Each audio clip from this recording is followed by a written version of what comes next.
My father's voice came through the phone, booming and dismissive, while I stared at the fresh bruise blooming across my mother's face. Nadia, I'm on the golf course with Senator Peterson. Tell your mother to be ready for the Children's Hospital Charity Gala tomorrow night. Remind her to wear that emerald dress I bought. It brings out her eyes and looks good for the cameras. He didn't know I was looking at the physical evidence of his rage, a violent constellation on my mother's pale skin. He didn't know she was trying to hide it under a thick layer of concealer, her hands trembling. But he also didn't know that in the old safe in my childhood bedroom, it wasn't just a Sig Sauer P226 waiting for him. It was an entire operational plan. At that moment, watching my mother flinch as his voice echoed from my phone, I knew exactly what I had to do. If you have ever had your pain dismissed as an inconvenience, treated as clumsiness just to protect someone else's image, you'll understand why I couldn't let this go. Before I continue, please hit the like button if you understand and tell me in the comments where you're listening from right now. My name is Captain Nadia Mercer. I am 29 years old. To understand why I had an operation ready to launch against my own father, you need to know that the house in Queen Anne, Seattle, was never a home. For my father, Alistair Kincaid, a construction magnate, his family was just another asset. And on that day, the instincts I'd honed in Fallujah were screaming at me that something was wrong. That's why I was behind the wheel of my Ford F-150, the damp Seattle air clinging to the windshield. I had just gotten off duty, my camouflage utility uniform hastily shed, but I didn't head south to my own apartment in Tacoma. I drove north, straight to the house where I grew up. An internal alarm, the kind that tells you when you're walking into an ambush, was ringing incessantly. The front door was unlocked. That was the first sign. The second was the silence. It was a thick, heavy quiet, charged with the kind of tension that precedes an attack. I found my mother, Annalise, in the kitchen. The gray light of the November afternoon filtered through the window, illuminating the dark purple bruise swelling around her right eye. It was a galaxy of violence on her pale, translucent skin. She was dabbing at it with a concealer stick, her hands shaking so badly she could barely hold it steady. When she saw me, she whispered the familiar, soul-crushing line I'd heard my entire life. "I just fell, honey. Don't you worry." My phone buzzed in my pocket, shattering the fragile quiet. The caller ID read, Alistair Kincaid. I answered, my eyes still locked on my mother's injury. His voice was a cheerful roar, the sound of a man without a single care in the world. He didn't ask how I was. He didn't ask about my mother. He launched directly into his orders. "Nadia, I am on the golf course with Senator Peterson. Tell your mother to be ready for the Children's Hospital Charity Gala tomorrow night. Remind her to wear that emerald dress I bought. It brings out her eyes and looks good for the cameras." I watched my mother's bruised eye, now swollen almost shut. The distant sound of a foghorn from Puget Sound echoed outside, amplifying the feeling of isolation within these walls. "Dad," I said, my voice as cold and hard as steel. "She can't go anywhere." There was a beat of silence on the other end, then a dry, contemptuous chuckle. It was a sound more venomous than any shout. "Fell down the stairs again, did she? Tell her to put some ice on it. A little foundation will cover it up. Don't ruin an important evening over her clumsiness." That was the bullet. Her clumsiness. The word pierced through the final layer of my armor. It wasn't just denial. It was a profound, calculated insult. It twisted my mother's suffering into an inconvenience, a flaw in his perfectly curated public image. It was a stain that needed to be cleaned up before the cameras arrived. As if on cue, a text message from an unknown number lit up my screen. It was a link. I tapped it open. The picture showed Alistair on a yacht, his arm draped around his much younger mistress, Cassandra Vance. They were laughing, champagne flutes in hand. The caption read, "Living the Good Life." My mother's pain wasn't even a footnote in his story. It was just a messy detail to be concealed. The white-hot rage that had been simmering inside me for years didn't boil over. It flash froze, solidifying into a clear, cold, and precise objective. I had seen enough. Without another word to my mother, I turned on my heel. My movements were economical, drilled into me by years of training. I walked to my old bedroom, the one I'd fled from at 18. I knelt, opened the small floor safe hidden beneath a loose floorboard, and entered the combination. Inside, nestled next to my service pistol, the Sig Sauer P206, was the real weapon, the complete battle plan. There were color-coded files detailing his financial crimes, a hard drive filled with incriminating evidence, and a thick manila envelope addressed to my lawyer, Marcus Cole. I walked back out to my truck, the first drops of a cold November rain beginning to speckle the windshield. I didn't hesitate. I dialed the number from memory. My voice was flat, devoid of all emotion, like a pilot reading target coordinates before a strike. Marcus, Captain Mercer. There was a brief pause on the other end. I'm here, Captain. Operation Scorched Earth, I said. Execute, immediately. Full package. Marcus's reply came back after only a second, his tone just as serious. Understood, Captain. There's no going back from this. I looked back at the grand, silent house, a beautiful prison where my mother was still trapped. That's the objective, I said, ending the call. No retreat. The engine of my F-150 was a low rumble in the sudden quiet after the call. I sat there, parked in front of the house that was never a home, as the rain began to fall. It started as a light patter, then grew heavier, the drops tracing long, slow paths down the windshield. Each one seemed to pull a memory from the depths, dragging the past into the present. The decision I'd just made, the activation of Operation Scorched Earth, wasn't born from a single moment of anger. It was forged over years, in the crucible of a quiet domestic war.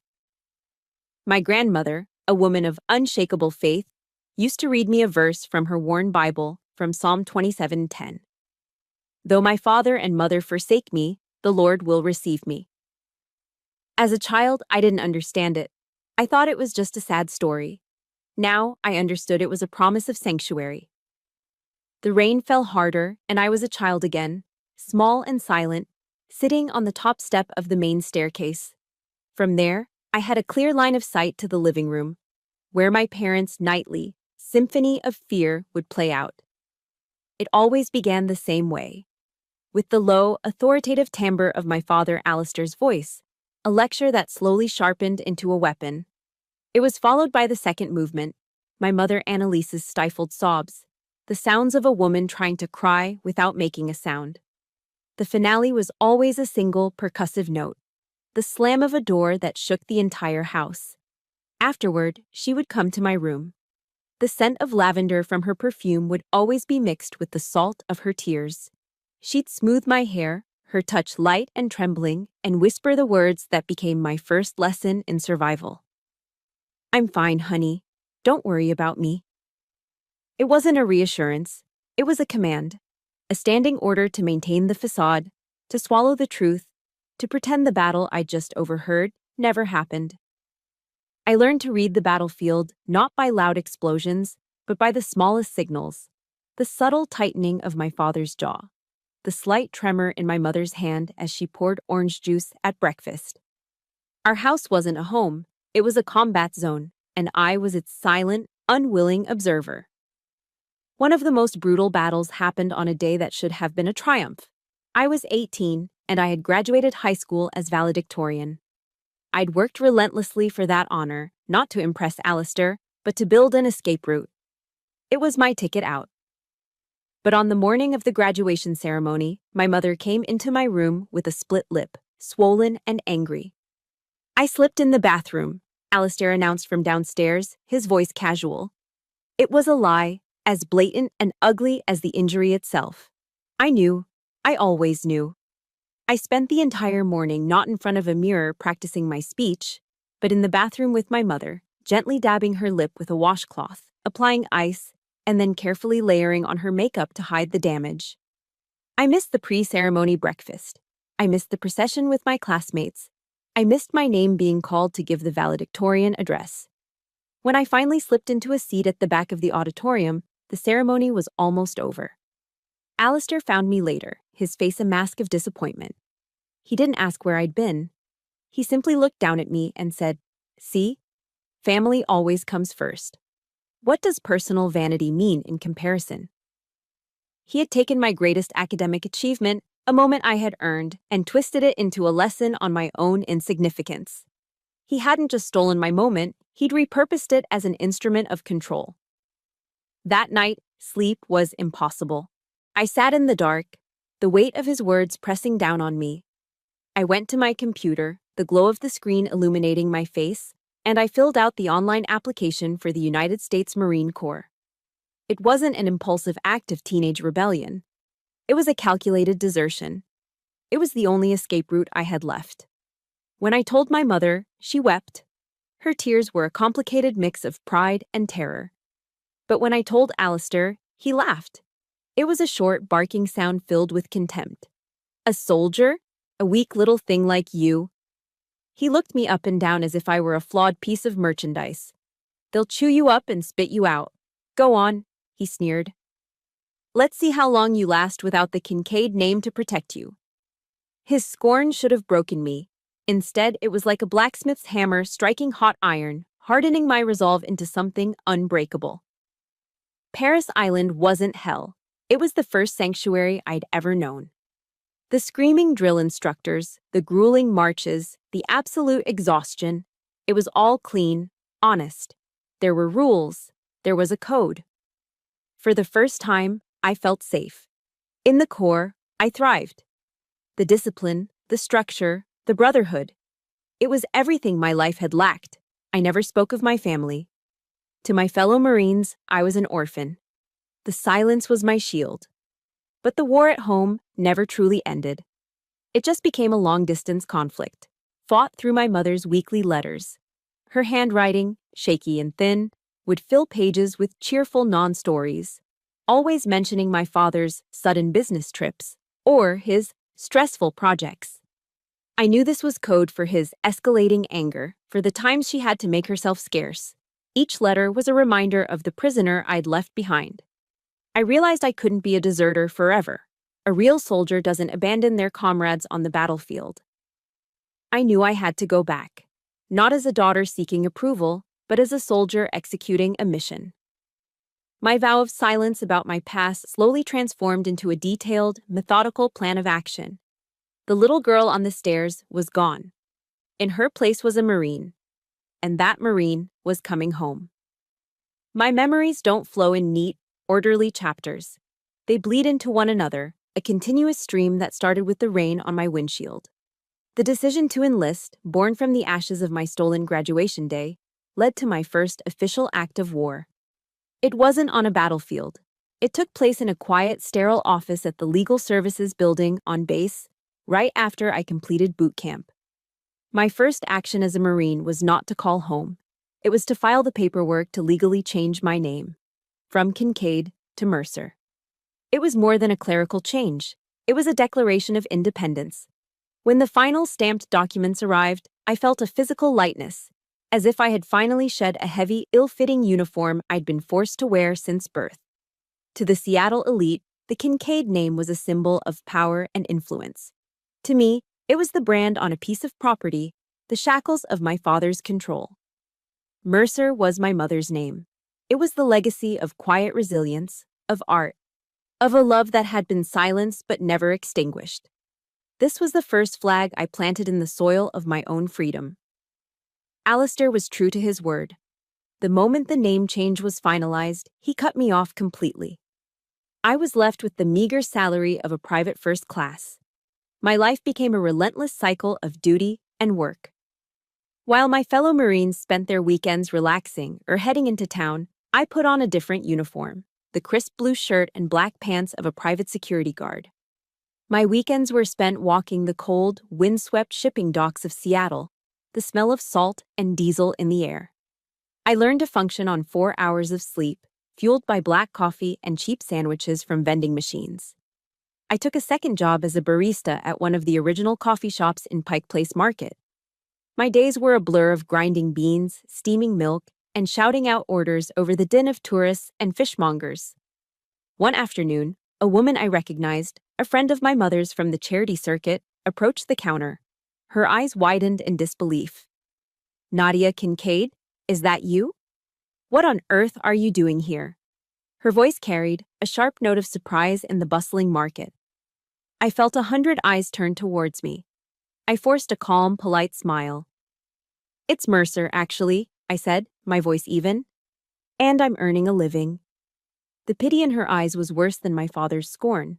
It was a look that said, "You poor thing, you've fallen so far." It stung more than any insult because it confirmed my isolation.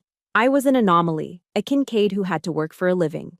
In that moment, I understood the solitary nature of my path. I was completely on my own. I often thought of women like Opha May Johnson, the first woman to ever enlist in the Marine Corps back in 1918. I imagined the barriers she faced, the scorn, the disbelief. If she could break down the walls of an entire institution, I could certainly break out of my own personal prison. Her story became a quiet source of strength during the long, exhausting nights. I knew that physical endurance and a strong will were not enough. My father operated in a world of contracts, loopholes, and financial leverage. To fight him, I needed a different kind of arsenal. I needed knowledge. Using the GI Bill, I enrolled at the University of Washington, majoring in criminal justice. The lecture halls became my new training ground.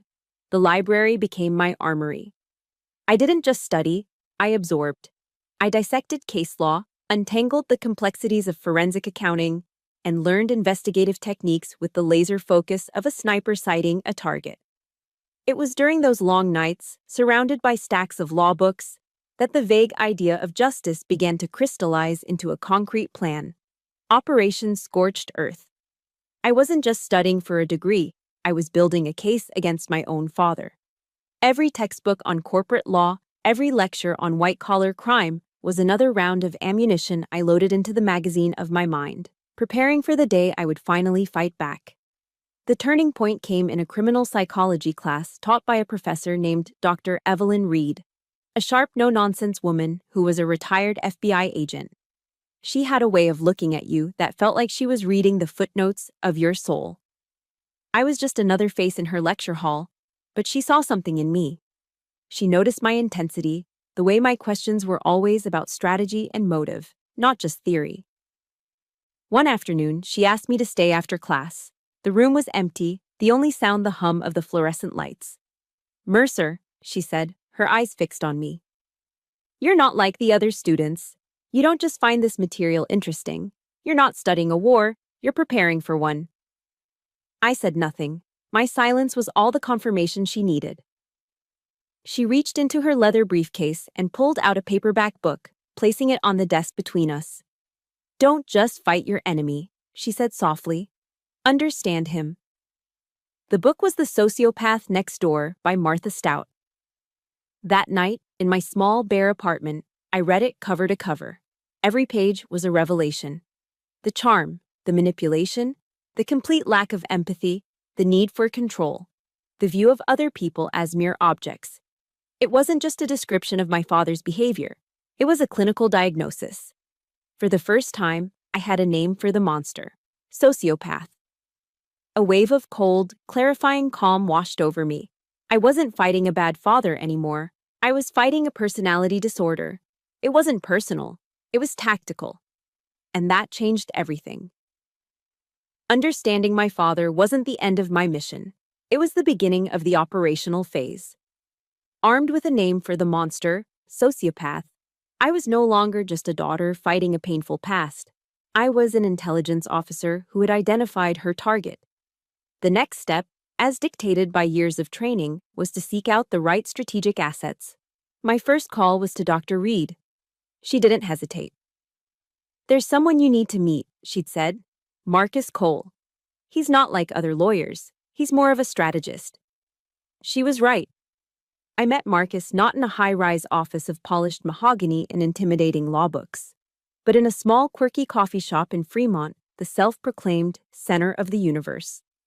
The air inside was warm, smelling of roasted coffee and old books, a world away from the cold, sterile perfection of Alistair Kincaid's domain. The place was filled with artists and students, a vibrant, chaotic energy that felt like freedom. Marcus Cole didn't look like a lawyer. He was in his early 40s, wearing a simple, comfortable-looking wool sweater. not a power suit. He had a calm, steady presence that immediately put me at ease.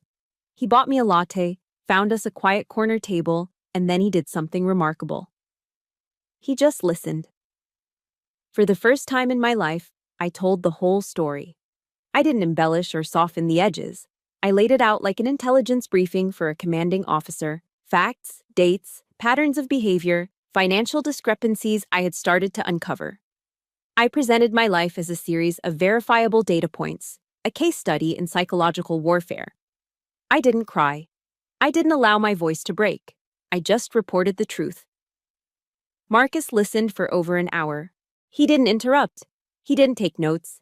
His eyes never left mine, and in them, I saw something I had never seen before when talking about my family. Not pity, but focused, analytical understanding. He wasn't hearing a sad story. He was receiving a tactical briefing. When I finally finished, the silence hung in the air for a moment. I braced myself for the usual empty platitudes, the "I'm so sorry you went through that," or the "that must have been so difficult." Instead, he leaned forward slightly, his expression serious and validating. He looked me straight in the eye, and with a quiet intensity that changed everything, he said the words that would become the foundation of our alliance. "Captain Mercer," he began, his voice low and firm, "what you've been through is not a family tragedy. It was a long-term psychological terrorism campaign, and what you are planning is not revenge, it is a justifiable counter-offensive." The air left my lungs. He had heard everything. He had seen the soldier in me, not the victim. He had used my language, the language of the world where I had found my strength and my sanity. He wasn't just validating my pain, he was validating my identity. It wasn't a family issue. It wasn't private matters. It was a campaign, a counter-offensive. He saw me, and for the first time in years, a single, hot tear escaped and traced a path down my cheek. I wiped it away quickly, but he had already seen it. He didn't comment, just gave a small, understanding nod. That meeting was the beginning. His law office, a comfortable book-filled space overlooking the ship canal, became our operational command center. We spread my years of collected intelligence across a large conference table: bank statements, property records, timelines. It was a mosaic of my father's greed and cruelty. We worked together like a seasoned special ops team. With his experience as a former prosecutor, Marcus mapped out the legal strategy, identifying Alistair's points of weakness and the legal statutes we could leverage. With my skills as a CID officer, I provided the intelligence, digging deeper, connecting the dots that others had missed. He never once questioned my motives or my evidence. He trusted my instincts. He became the first real comrade I'd ever had in this war. He gave me the one thing Alistair never had: respect. My primary concern, my center of gravity in this entire operation, was my mother's safety. "We have to get her out of there, Marcus," I said during one of our late-night strategy sessions. He shook his head, his expression thoughtful. "Not yet, Captain. If we move her too soon, Alistair will know something is coming. He'll start hiding assets, destroying evidence. We need the element of surprise to be absolute. But," he added, a strategic glint in his eye, "we can build an invisible shield around her." And so, we did. Marcus, using his network, confidentially contacted a local domestic violence advocacy group. They were professionals, experts in extraction from hostile environments. Together, we built a multi-layered safety net for Annalise. They established a secret, untraceable hotline number for her, a simple code phrase she could use if she was in immediate danger. They helped us map out a detailed escape plan from the house, complete with safe houses she could be taken to at a moment's notice. The final piece was financial. Marcus helped set up an anonymous trust, funded with an initial seed amount that she could access once she was out. My mother knew nothing of this. She was still living behind enemy lines, unaware that an entire support system was being constructed around her, a silent, invisible network of protection, waiting for my signal to bring her home. The alliance with Marcus Cole was a breath of fresh air in a lifetime of suffocation. But before that alliance was forged, before Operation Scorched Earth had a name, there was one final test. One last time the family shadow fell over me, reminding me exactly what I was fighting against. It happened 2 years before I made the call to activate the operation. The phone rang, and it was my mother, Annalise. Her voice was thin, brittle with a forced cheerfulness I knew all too well. It was the voice she used when he was in the room with her. "Nadia, darling," she began, the words sounding rehearsed. "Your father wants the whole family together for Thanksgiving dinner. He said he misses you." Every instinct, honed by years of survival and sharpened by Marine Corps training, screamed trap. It was a classic maneuver, a feigned peace offering designed to draw me back onto his territory, under his control. A lesson from Seer School echoed in my mind. Never trust the unexpected kindness of your enemy. It is almost always a trap. But then, a traitorous whisper from a much younger, more vulnerable part of me, the little girl who used to sit on the stairs, asked, "What if? What if this time was different? What if he really had changed?" I knew it was a fool's hope, but I agreed to go. I told myself it wasn't surrender. It was a reconnaissance mission. I needed to observe the target in his natural habitat to gather fresh intelligence. I decided to go without my armor, leaving my uniform in the closet. I chose a simple pair of jeans and a sweater, a civilian disguise to see if I could survive the encounter as just Nadia, not as Captain Mercer. Alistair's fortress was a sprawling glass and steel mansion in Medina, a wealthy enclave on the shores of Lake Washington. From the outside, it was a monument to success. Inside, it was a perfectly curated museum of a life, cold, sterile, and utterly devoid of warmth. The air was thick with the rich, savory scent of roasting turkey and expensive red wine, a fragrant lie that couldn't mask the toxic undercurrent of the house. And she was there. Cassie Vance, my father's mistress, playing the role of lady of the manor with a shameless confidence that turned my stomach. She greeted me at the door with a brilliant, predatory smile, as if I were just another guest to be charmed. Alistair, for his part, was in full performance mode. He played the part of the magnanimous patriarch, the warm, forgiving father. He threw an arm around my shoulders, his grip just a little too tight, and paraded me around the room, introducing me to his business partners who were also in attendance. "This is my daughter, Nadia," he announced, his voice booming with false pride. "A captain in the Marine Corps. She gets that Kincaid will, you know." The compliment was an insult. He was claiming my independence, the very thing I had fought tooth and nail to achieve, as a product of his own genetics. He was displaying me like a trophy he had won, a testament to his own powerful lineage. I smiled. It was a trained, tactical smile, a piece of social camouflage I'd perfected over the years. It revealed nothing. It conceded nothing. Dinner was an agonizingly long play in 3 acts. Alistair held court at the head of the long dining table, telling stories that painted him as a benevolent leader and a loving family man. I ate my turkey in cranberry sauce, my senses on high alert, analyzing every word, every glance, every subtle shift in the room's dynamics. After the charade of dessert was over, Alistair beckoned me. "Nadia," a word in my study.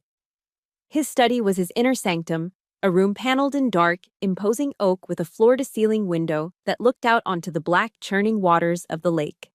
This was where he made his deals, where he broke men. He closed the heavy door behind us, sealing us in. "Nadia," he began, his voice shifting into a tone of intimate fatherly concern. "I know you've been making your own way. I'm proud of that, I truly am. But it's time to come home." He gestured to a leather-bound folder on his massive desk. "I've created a position for you on the executive board at Kincaid Construction, head of corporate security. It's a 6-figure salary, a company car, a condo downtown. It's time to give up that little army game of yours. You've made your point." It wasn't an offer. It was a bribe. It was an attempt to purchase my loyalty, to fold me back into his empire where he could control me. The little girl who had hoped for a change died a final, quiet death in that room. The soldier remained. I looked him directly in the eye, my expression unreadable. "Why?" I asked, my voice perfectly calm. He gave a dismissive shrug, as if the answer were obvious. "Because you're my daughter." I held his gaze. "No," I said, my voice still level. "That's not it. It's because one of your primary subcontractors is under federal investigation for labor fraud, and you need someone with a clean military record and security expertise to act as a firewall. You need a respectable face to show the FBI when they come knocking. I've read the public filings. The mask of the loving father dissolved. His face hardened, the charming facade melting away to reveal the cold, ruthless man beneath. His eyes narrowed into slits of fury. "Don't you be insolent with me," he snarled, his voice a low growl. "I am offering you a golden opportunity. Don't be stupid enough to throw it away." I stood up from the leather chair. The reconnaissance mission was complete. I had my intelligence. "Thank you for the dinner, Mr. Kincaid," I said, the formal address a deliberate blade. I turned and walked out of the study, leaving him standing there, speechless and simmering with rage. As I walked through the perfect soulless house and out into the cold night air, I had the only piece of information I truly needed. He would never change. And a part of me was grateful for the clarity. The Thanksgiving dinner was a strategic confirmation of my father's unchanging nature. But the final, irrevocable breaking point, the event that loaded the bullet into the chamber, came a few months before D-Day. It happened at the annual fundraising gala for the Mercer Foundation. My mother, Annalise, had started the foundation years ago, before Alistair's control became absolute. It was a small but heartfelt nonprofit that provided grants to young, struggling musicians and artists. It was the last piece of her original self, the last thing that was truly hers. It was her only remaining source of pride, a small beacon in the fog of her life with him. But that year, Alistair, through Cassie, had seized control of the event. When I walked into the grand ballroom, the opulence was staggering. Crystal chandeliers dripped light onto tables laden with expensive floral arrangements. Men in tailored tuxedos and women in glittering gowns laughed, their voices a meaningless, high-pitched hum. And in the middle of it all, the first thing I saw was the banner over the stage. It didn't say the Mercer Foundation Gala. He had renamed it the Kincaid Mercer Gala. His name first, in a larger font. Her legacy, relegated to a hyphenated afterthought, a footnote on his own monument. The entire evening was a thinly veiled public relations event for Kincaid Construction. His corporate logo was projected onto the walls, a rotating, omnipresent symbol of his ownership. He gave the opening speech, a masterclass in performative generosity, talking about his family's deep commitment to the arts.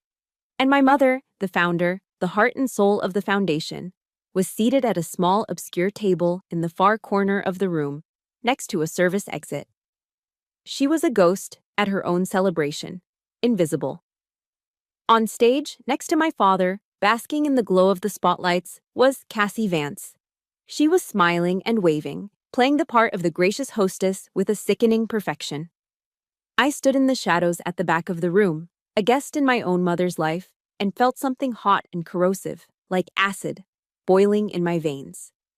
The public humiliation was a profound blow to my mother. In the weeks that followed, she withered. The light in her eyes dimmed. She became frail, and the psychological stress took a severe physical toll. Her doctor, after a series of tests, gave us the news. Her heart was failing. She needed surgery, a complex procedure that, of course, was not fully covered by her insurance. Without a moment's hesitation, I made my own decision. I had savings, a soldier's nest egg, put away for years. I would drain every last cent to pay for it. The cost didn't matter. My mother's life was not a line item on a budget. But then, Alistair called. There was no warmth in his voice, only the cold calculation of a businessman spotting an opportunity. "I hear your mother needs an operation," he said, his tone flat, transactional. "I'll pay for it." I held my breath, a flicker of disbelief warring with a lifetime of experience. The words hung in the air, not as an offer of help, but as the opening bid in a hostile takeover of my will. "But," he continued, and there it was. "There's one condition. You will write a public letter of apology to me for your disrespectful behavior at Thanksgiving. And you will accept the executive position at the company." He was using my mother's life as leverage. He was putting a price tag on her heart, And that price was my unconditional surrender. He was trying to force me to choose between my mother's health and my own soul, a choice no child should ever have to make. That was it, the final straw, the point of no return. The Marine Corps has an unofficial motto: no better friend, no worse enemy. My father had spent a lifetime ensuring I could never be his friend. In that moment, I decided to become the enemy he never saw coming. I didn't call ahead. I didn't request a meeting. I drove straight to the Medina mansion, my jaw set, my hands gripping the steering wheel so tightly my knuckles were white. I stormed past the housekeeper, ignoring her startled protest, and went straight to his study. He and Cassie were there, heads bent over a large table. Blueprints for a new luxury resort in the Caribbean were spread across the vast mahogany desk, a monument to their shared ambition. The air was thick with the scent of his expensive cologne and her cloying perfume. They looked up, annoyed by the intrusion, their faces masks of irritation. "You have no right," I said. My voice trembled, not with fear, but with a rage so pure it was almost silent. "You have no right to use my mother as a hostage." Alistair's face flushed a deep, angry red. He rose to his full height, puffing out his chest in a pathetic display of dominance. "I am her husband. I have every right." Cassie, ever the sycophant, stepped forward, placing a placating hand on his arm, her diamond bracelet catching the light.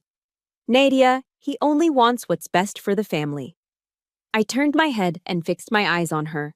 My gaze was as sharp and cold as a bayonet. I saw her smile falter, a flicker of fear in her eyes. "You," I said, my voice dropping to a lethal whisper. "Shut up. You are not family. You are a business transaction." She recoiled as if struck, her mouth falling open. I turned my attention back to Alistair. The tremor was gone from my voice. It was now steady, clear, and absolute. The voice of a commander. "Listen to me very carefully. You will not pay 1 cent for her surgery. I will handle it. And this is the last time you will ever use her to control me. The war between us, it's not personal anymore. Now, it's public. I will not be silent. I will use everything I have learned to ensure that you will never, ever be able to hurt anyone again. If you have ever reached that breaking point, that moment where silence is no longer an option and you know you have to fight back, hit the like button.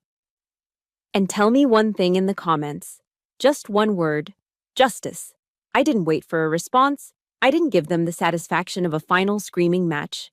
I turned my back on them, on their blueprints and their poisoned world, and walked out. I left them standing there, frozen in stunned silence in their opulent cage. The moment I got back in my truck, my hands were steady, my mind was clear. The rage had cooled, hardened into purpose. I made the call. My voice was the voice of a commander giving an order that could not be rescinded. "Marcus," I said when he answered, "prepare the final stage. The target is ready. We will strike when he is at his weakest and most arrogant." My declaration of war in Alistair's study was the lightning. The phone call to Marcus was the thunder. And in the months that followed, my small apartment in Tacoma became the storm's quiet, methodical eye.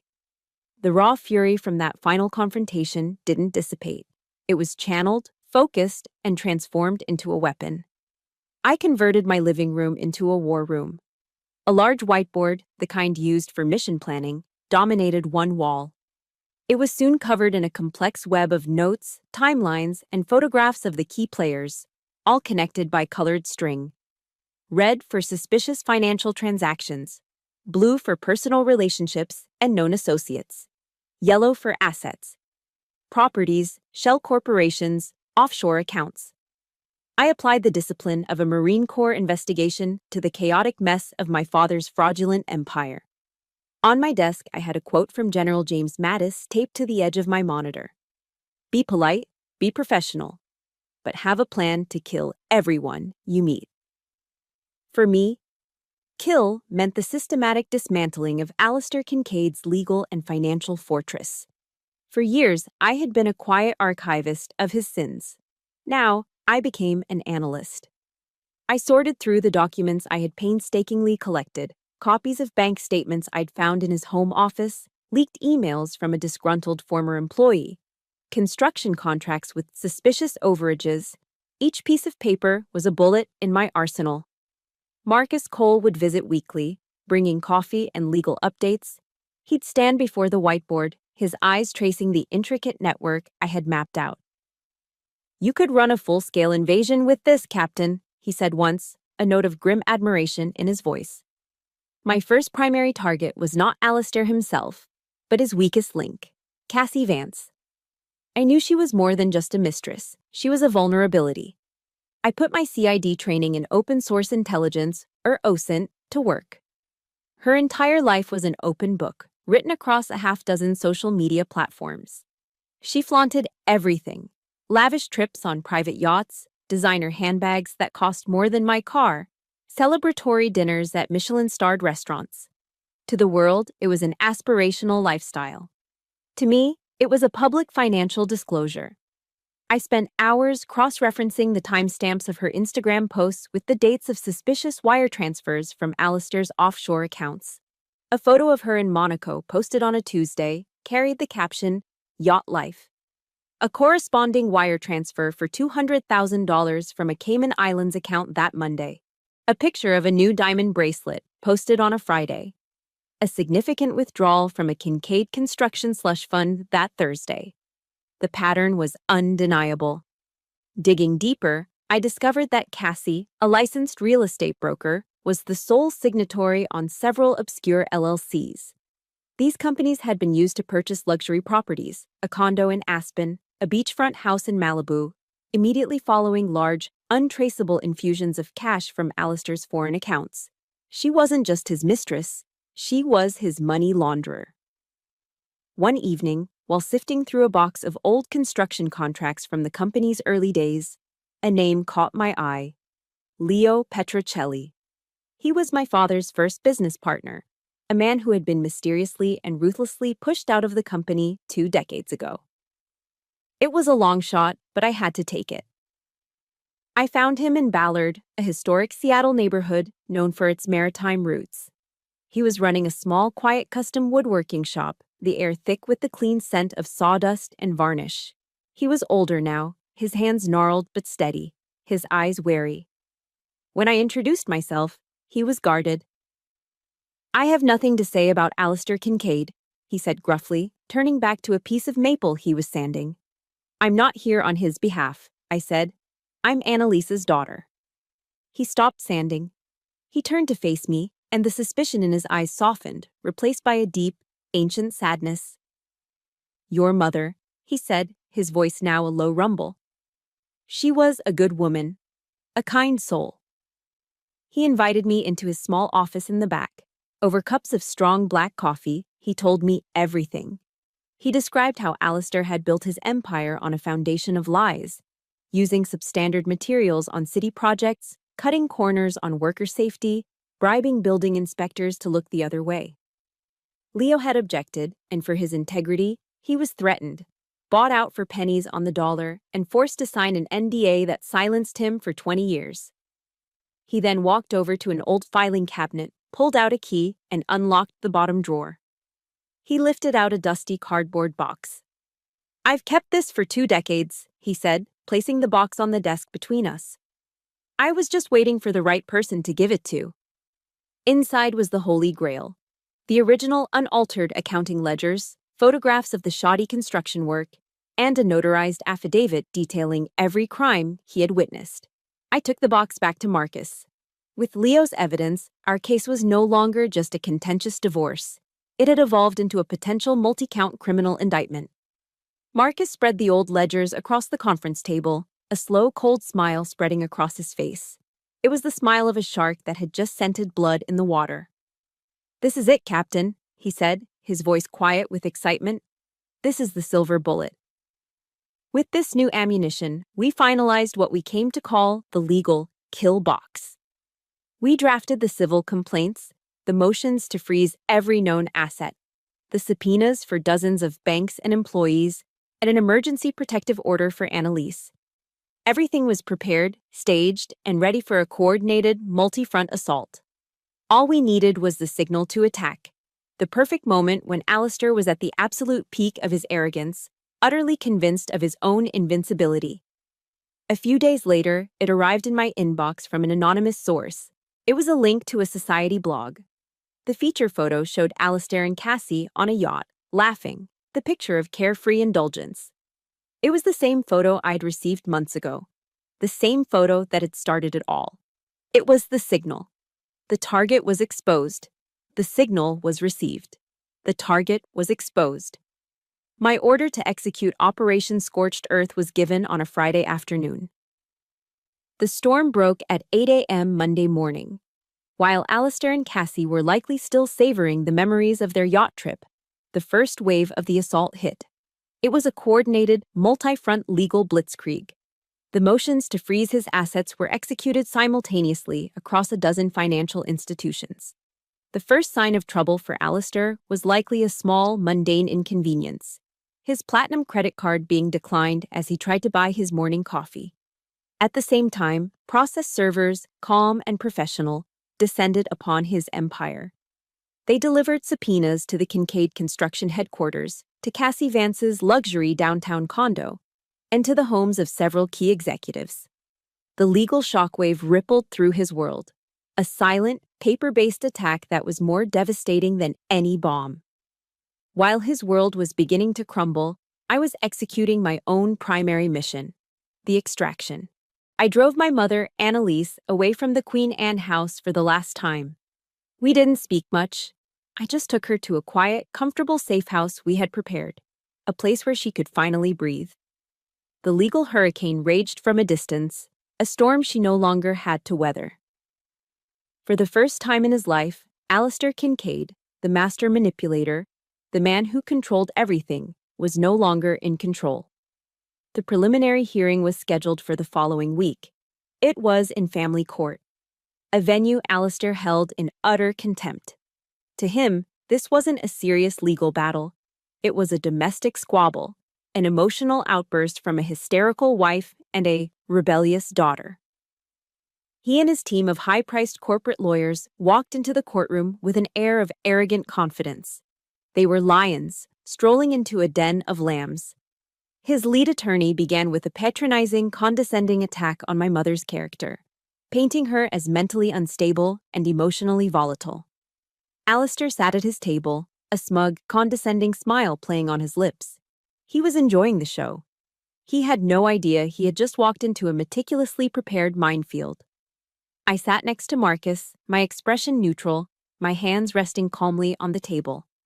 A drill instructor's voice echoed in my memory. When all hell breaks loose, your job is to keep a cool head. Emotion is a luxury you cannot afford. I was a commander observing the battle from my command post, watching the enemy advance exactly as we had anticipated. We let them exhaust their ammunition. We let them expose their arrogance for the judge to see. Then it was our turn.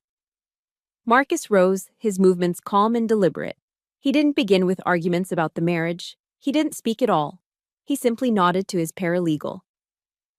An image flashed onto the large monitor on the courtroom wall. It was a high-resolution photograph of my mother's face, taken the day I had found her in the kitchen. The purple and blue bruise around her eye was a brutal, undeniable testament to the truth. The courtroom fell silent. Your Honor, Marcus said, his voice quiet but carrying to every corner of the room. This was not a fall. Alistair's smug smile vanished, replaced by a flicker of irritation. Before his lawyers could object, the next image appeared on the screen. It was a complex flowchart, the same one from my whiteboard. It showed a web of offshore accounts and shell LLCs, with arrows tracing the flow of money from Kincaid Construction through Cassie Vance's companies and into foreign banks. And this, Your Honor, Marcus continued, is not just a simple divorce asset dispute. Alistair's face began to pale. He leaned over, whispering furiously to his lawyer. The petitioner calls its first witness, Marcus announced, Mr. Leo Petrocelli. When Leo walked into the courtroom, a quiet, dignified man whose life Alistair had tried to destroy, I saw the first real flash of panic in my father's eyes. Leo's testimony was devastating. He calmly and methodically detailed, with dates and figures from his original ledgers, the years of fraud, bribery, and safety violations. The room was utterly still, captivated. Alistair's lawyers objected repeatedly, their voices growing more frantic, but the judge overruled them each time. The foundation of Alistair's fortress was cracking. Then came the final, decisive blow. The main door at the back of the courtroom opened unexpectedly. A man in a sharp conservative suit walked in, flanked by two other individuals who had the unmistakable look of law enforcement. He approached the bench. "Your Honor, my apologies for the interruption," he said, his voice calm and authoritative. "My name is David Chen, from the King County District Attorney's Office." A wave of murmurs swept through the courtroom. Alistair froze, his face ashen. Mr. Chen continued.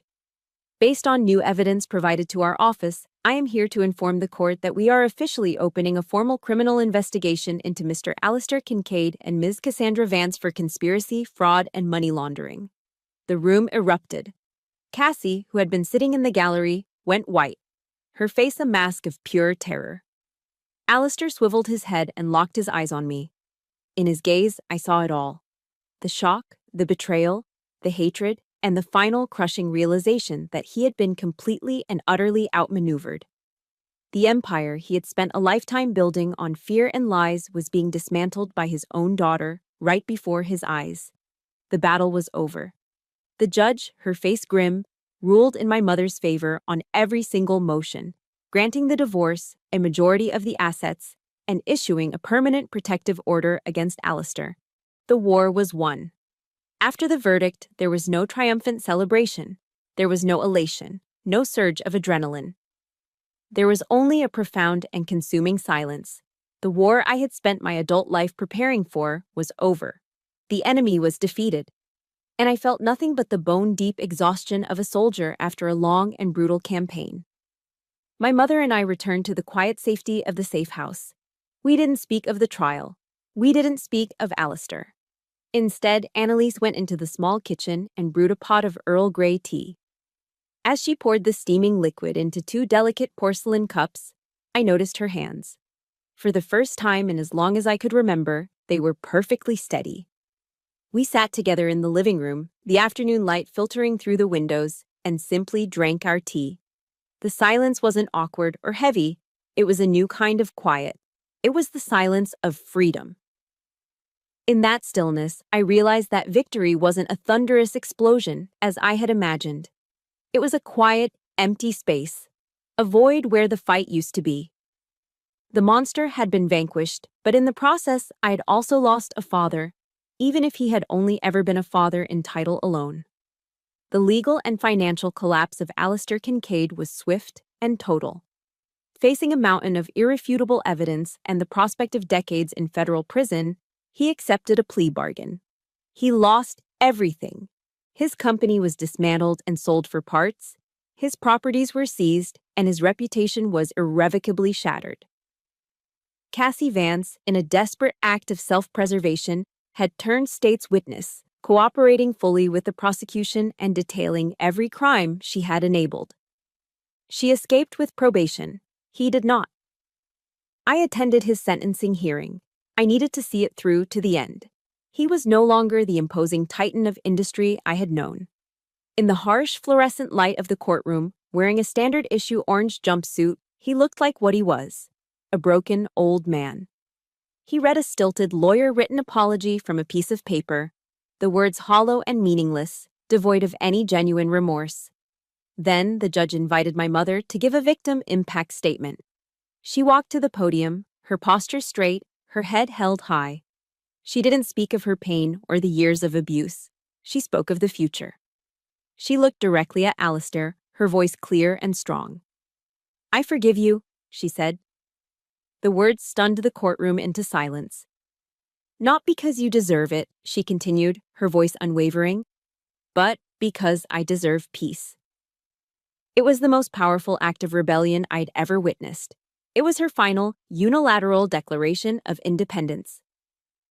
A few months later, a letter arrived at my apartment. The postmark was from the federal penitentiary where he was incarcerated. Alistair wanted to see me. A storm of conflict raged within me. Why should I go? What was left to say? But I thought of the work of Brené Brown, whose books I had started reading. She wrote that courage wasn't about being fearless, it was about showing up and facing the uncomfortable truths. I knew I had to go. I needed to close this final chapter myself. The prison visiting room was a sterile, soulless space, painted in a depressing shade of beige. It smelled of disinfectant and despair. We sat on opposite sides of a thick pane of plexiglass, speaking to each other through a crackling intercom. He wore a drab gray prison uniform. The tailored suits, the expensive watches, the aura of power. It was all gone. All that was left was a diminished man.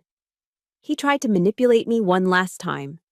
His voice, once a booming command, was now thin and wheedling. "You destroyed everything, Nadia," he said, his eyes pleading. "I built all of it for you." I looked at him through the glass, and for the first time, I felt no fear. Only a deep, sad clarity. "No," I said, my voice calm and steady. "You built it for yourself, and you built it on the suffering of others. I didn't destroy it, Alistair. I just held a light up to it." His face crumpled. The last of his defenses fell away, revealing the desperate man beneath. "You can help me," he begged. "You're a captain. You have influence. You could talk to the warden, to my parole lawyer." I slowly shook my head. The internal debate was over. The boundary was clear. "I came here to say goodbye, Alistair," I said, my voice gentle but firm. "Not to save you. Your life is your own now. My life is my own.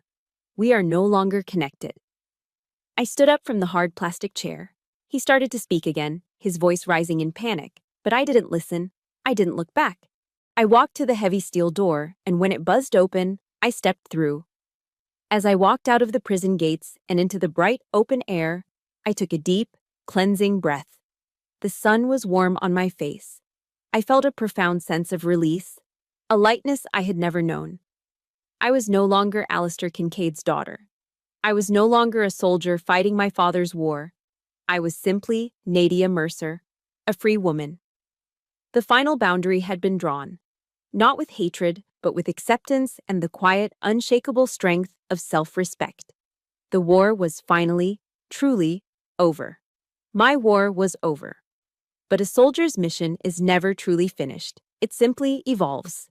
The objective shifts from destruction to construction, from tearing down a tyrant's fortress to building a sanctuary. With a portion of the settlement funds, my mother and I left the ghosts of Seattle behind. We bought a small cedar-shingled house on Whidbey Island, a quiet, windswept jewel in the middle of Puget Sound. Our home was nestled on a bluff overlooking the water, and from our porch, we could see the snow-capped peaks of the Olympic Mountains rising like a distant promise. The air here was different, clean and sharp with the scent of salt and pine. It was the air of a new beginning. One of the first things we bought for the house was a piano. Not a grand, imposing instrument like the one Alistair had once owned, but a beautiful, warm-toned, upright piano that we placed by the largest window. For the first time in decades, Annalise had an instrument that was truly her own, and so the music returned. In the afternoons, the house would fill with the sounds of Chopin and Debussy. But the melodies were different now. The melancholy that had always clung to her music was gone, replaced by a sense of hope, of resilience, of light breaking through the clouds. And for the first time in my adult life, I gave myself permission to stand down. I packed away my uniforms, both the literal ones and the invisible armor I'd worn for so long. I learned the rhythm of the tides. I took long walks on the rocky beaches, letting the cold, clean water wash over my boots. I read books for pleasure, not for tactical advantage. Our new neighbors, a kind retired couple with a sprawling garden, taught me the simple, grounding magic of working with the earth.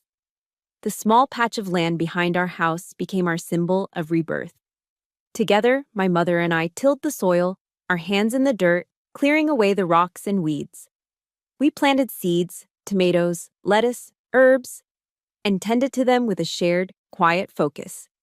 We were cultivating a new life, one seed at a time. But our healing couldn't be a solitary act. We knew our story wasn't just our own. With Marcus's guidance, we established a new nonprofit organization. We called it the Mercer Foundation, a new beginning. Our mission was different from my mother's original foundation. We weren't just supporting the arts, we were funding escapes. Our foundation provides small, no-questions-asked grants to women trying to leave abusive relationships. It's the kind of practical, immediate help that is so often overlooked. Money for a security deposit on a new apartment, for a down payment on a reliable used car, for tuition for a vocational course that promises a new career. I didn't want to be a lawyer, fighting battles in a courtroom. I wanted to be the person who provides the go bag, the escape kit, the first step on the road to freedom. Our office is a small, welcoming space in the island's main town. There is always a pot of tea brewing, a comfortable chair to sit in, and someone who will simply listen. But most importantly, there is belief. We believe women. We believe in their strength. We believe in their right to a new beginning. One warm evening late in the summer, as the setting sun painted the Olympic mountains in shades of orange and purple, my mother and I were in our garden. We were harvesting our first crop of tomatoes. They were heavy and warm from the sun, a vibrant, perfect red. Annalise picked one from the vine, wiped it on her sleeve, and took a bite. A slow smile spread across her face. A single tear, bright and clear as a drop of rain, rolled down her cheek. "It tastes like a good decision," she said, her voice thick with emotion. I knew exactly what she meant. The sweet, earthy taste of that tomato wasn't just the taste of a fruit. It was the taste of perseverance. It was the taste of courage. It was the taste of freedom. We stood there for a long time, watching the colors fade from the sky. Later that evening, I sat on the porch, listening to my mother inside, humming a cheerful, simple tune as she cooked dinner. It was a sound I had never once heard in all the years of my childhood. The story ends here, but my mission does not. Tonight, I'm sitting alone on that same porch, the cool night air on my skin, looking out at the dark water as it shimmers under a sky full of stars. I'm no longer a soldier in a war. But I know my duty is not over. My objective has just changed. I pick up my phone. I'm not calling a lawyer. I'm not researching a target. I'm logging into the website for the Mercer Foundation. I'm writing a post, a message to be sent out into the digital darkness, a signal for those who might be reading our story. For those who are still trapped in the quiet combat zones of their own homes, searching for a sign of hope. The message is simple. We made it through. You can too. We'll leave the porch light on for you. My mission is no longer about destroying an empire. It's about building a harbor, a lighthouse for other ships still navigating the storm, showing them the way back to a safe shore. Thank you for listening to my story. My war is over, but I know that for many, the journey of healing is just beginning. My mother and I found our peace in a small garden, planting new seeds. It reminds me that every new beginning, no matter how small, is a victory. I have one question for you. What is one small thing you are doing to build your own new beginning? Please share it in the comments below so we can all draw strength from each other. If my story resonated with you, please subscribe and follow our channel. We share stories of strength and survival every week, reminding us all that we are not alone.